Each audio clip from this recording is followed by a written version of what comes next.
Përshëndetje të nderuar miqtë e mi, përshëndetje të dashur ndjekës, ja ku po takohemi sërish në kanalin Monitor TV, me mua Tirona Lilin, këtë herë për të komentuar dhe për të sjellur pranë jush se çfarë do të ndodhën sonte në ferma VIP 2 në spektaklin e radhës. Ju tashmë të gjithë jeni të informuar se ferma Primet i ka të premten edhe të hënën, duke u bazuar se të martën edhe të shtunën është Big Brother. Në spektaklin e fermës sonte do të ndodhin shumë gjëra. Do të ndodhin shumë dinamika, do të ndodhin shumë diskutime, do të ndodhin shumë momente spektakolare, po fillimisht Luana Vjollca do të jetë ajo e cila do të bën hapjen e fermës dhe do të tregon qëndrimet e saj. Sonte spektakli i radhës ferma VIP 2 premton një mbrëmje plot emocione, debate dhe shumë surpriza. Në një ambient rural që tashmë ka filluar të testoj kufijtë e durimit dhe aftësive të banorëve, ngjarjet e fundit brenda fermës kanë krijuar tension por edhe momente të bukura mes tyre. Moderatoria Luana Vjollca do të hap spektaklin me një falënderim special për publikun shqiptar, i cili ka treguar një mbështetje të jashtëzakonshme për këtë edicion të Ferma VIP. Me energjinë dhe karizmën e saj, Luana do të përshëndesë të gjithë banorët dhe do të ftojë dy opinionistët, Zhakun dhe Kastrozizon, për të analizuar ditët e para të këtij spektakli. Si janë përshtatur banorët në ambientet e fermës? Kush ka spikatur më shumë dhe kush është tërhequr në hije? A ka nisur të formohen grupet dhe aleancat e para? Zhaku e njohur për analizat e saj të drejtpërdrejta dhe Kastrozizo në mënyrën e tij të papërmbajtshme pritet të japin komente të forta dhe me siguri do të nxisin diskutime mes banorëve. Ju e dini shumë bukur që banorët tashmë kanë patur fatin që të akomodohen me kushtet e fermës, po bëjnë 3 ditë brenda asaj shtëpie, le të themi 4 ditë tashmë, dhe kanë filluar që të njihen mes njëri tjetrit, kanë filluar që të krijojnë aleanca në thonjza, le të themi, debate të vogla, diskutime të vogla, por këto 4 ditë të rësisht banorët i kanë shoqëruar me këngë, me hare, me kënaqësi, duke përgatitur dhe duke u ambientuar me punët e fshatit që në fakt nuk janë fare të lehta. Shtëpia ju e dini shumë bukur që ferma është ndarë në 2 pozicione, është ndarë në 2 grupe, që në natën e hyrjes banorët kishin të drejtën apo fermerët kishin të drejtën të përzgjedhin se në cilin kënd të fermës të pozicionohen ato. Këndi i majt, do me thënë i fermës, i grupit, është, le të themi, në krye të grupit liston tjetë Big Mama, pasi që është kjo banorja fermeria më e zëshme, fermeria më e gjallë, më me diskutime, më me dinamika, por po tregon një pozitivitet të bukur shumë te publiku edhe Andueli, e kemi dhe Albën në këtë grup që në fakt po bën luftën në shtëpi dhe po merr shumë vëmendje, do me thënë është një grup pak më dinamike dhe shikoj që mund të jetë një ndër grupet pak më të sfiduese në lojë, sepse ju e dini që ferma i ka lojrat shumë të rënda dhe sonte banorët do të përballen me loja të vështira. Dhe në anën tjetër, do me thënë kemi grupin tjetër i cili kryesisht kryeson të jetë lider nga Big Basta. Big Basta tashmë i njohur, por ka dhe banorë të tjerë të cilët janë të zëshëm në atë grup. Kryeplaku i fshatit, i fermës në këtë rast, Albano Bogdo, këto 3 ditë i kanë ndarë punët me shumë qetësi, kanë ndarë punët me shumë kënaqësi, është të thyer një rregull në fermë që do me thënë Alba e ka marrë zarfin të cilin e kishte njëri nga banorët derisa ti mësoj këto emrat, se jam shumë keq me emrat, që ja dha natën e parë Luana dhe ka hapur atë zarf.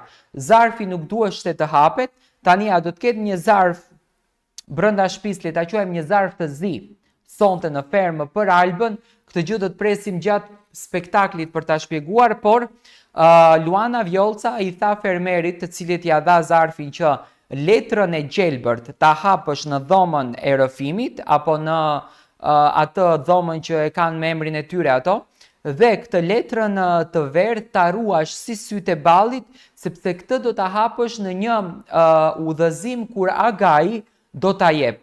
Alba Pollozhani, do me thënë fermeria, ishte e padurueshme tek pjesa e letrës edhe hapi ajo dhe tani Alba rrezikon të gjithë grupin e saj dhe këtu lindi diskutimi ditën e djeshme që në fakt unë do ta komentoj pastaj.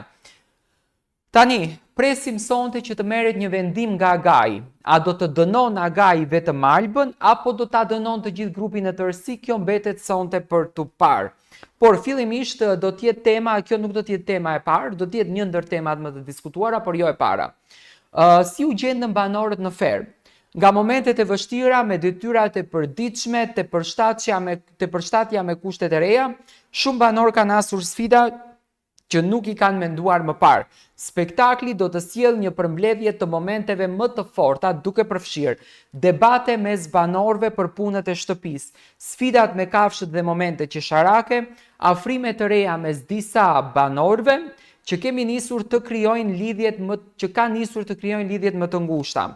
Dhe më pas, do me thëmë pasi do përfundon kjo biseda mes banorëve, temën e tretë kemi videoja që trazoi ujin Big Mama dhe Lopa. Do t'jetë një komentim shumë qesharak, për herë të parë do me thënë, unë e di natyrën e Big Mamës, edhe Big Mama do bën shumë me këtë punën e Lopës. Një nga momentet më të diskutuara të ditëve të fundit është videoja ku Big Mama acaron Lopën. Pamjet e transmetuara do të tregojnë me detaje këtë situatë duke shkaktuar reagime brenda fermës dhe debate në studio. A ishte një incident i vogël apo një sjellje që kërkon dëshkim? Si do të reagojnë banorët pas shfaqjes së videos? Më pas do të kalojmë në një diskutim të hapur, do me thënë kjo që Big Mama do mbaron këtë punën e Lopës sepse Lopa u qetësua në momentin që erdhi dhe Albano, kryeplaku i fermës, dhe me metodat e tij e qetësoi këtë lopë dhe Lopa tashmë është në rregull. Pastaj kemi një diskutim të hapur mes Albës dhe Erandit, të cilët kanë pasur disa përplasje gjatë këtyre ditëve. Nëse debatet vazhdojnë të përshkallëzohen, pritet që njëri prej tyre të marrë një vendim të rëndësishëm për jetojën e lojës. Debati mes Erandit edhe Albës ka ndodhur ditën e djeshme, në fakt e ndoqja me detaje këtë debat, ku Alba i thonte që nëse ne do të rrezikojmë tërësisht si grup, ndërsa Erandi thonte ti nuk i ke lënë gjërat e mia dhe nuk ke sakrifikuar si unë në jetë për të hyrë këtu. Ti nuk e din se çka kam kaluar unë, ti nuk e ke bërë një diçka të vogël për të hyrë këtu. Ti thjesht ke shkuar me çunat, je puthur herë këtej dhe herë andej dhe kjo është metoda jote që ti ke hyrë këtu në fermën VIP. Dhe më pas Alba i ul afër Erandit të këmbët, i tha përse e keq kupton atë lojën që unë dua të bëj, tha, dhe përse tha e merr tha kështu.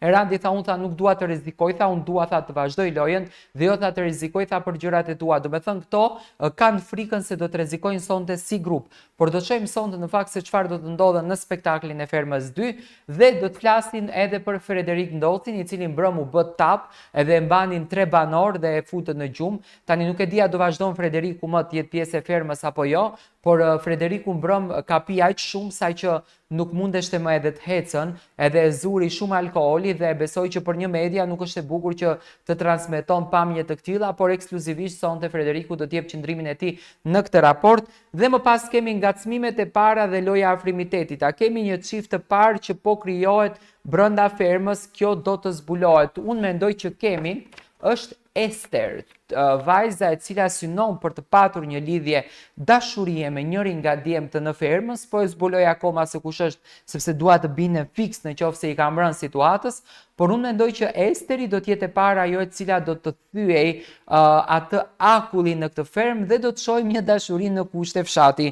Dhe në këtë spektakël do të hapet për herë të parë televotimi për banorin të preferuar apo për fermerin të preferuar, një moment kyç që do të tregoj për herë të parë se kush ka më shumë mbështetje nga publiku dhe kush rrezikon të mbetet nën hije. Dhe tema e katërt është debati për kryeplakun dhe ndarja e detyrave. Një tjetër çështje ka krijuar tension mes banorëve është ndarja e detyrave nga kryeplaku. Kush është i pakënaqur me pozicionin që i është dhënë dhe a ka filluar të krijohet një grup që kërkon të rrëzojë kryeplakun. Për ta mbyllur mbrëmjen me një atmosferë më të lehtë, do të kemi një moment special nga Duel Kovaçi, zëri i bukur i fermës, i cili ka krijuar një atmosferë magjike brenda shtëpisë me talentin e tij muzikor. Një performancë që ka emocionuar banorët dhe do të mahnisë edhe publikun. Sonte spektakli Ferma VIP-D do të jetë një përzierje emocionesh, debatesh, surpriza dhe momente të paharrueshme. A do të ketë të papritura? Me siguri që po. Kështu që sonte në orën 21 të gjithë të pozicionuar në YouTube në kanalin Vision Plus, pranë ekranit në Vision Plus për të ndjekur Fermën VIP, për të parë se çfarë do të ndodhen në këtë spektakël që ferma në fakt po merr një ehon të madhe dhe me këto banorët të cilët janë në fermë, unë mendoj që do të ndodhin gjëra madhore.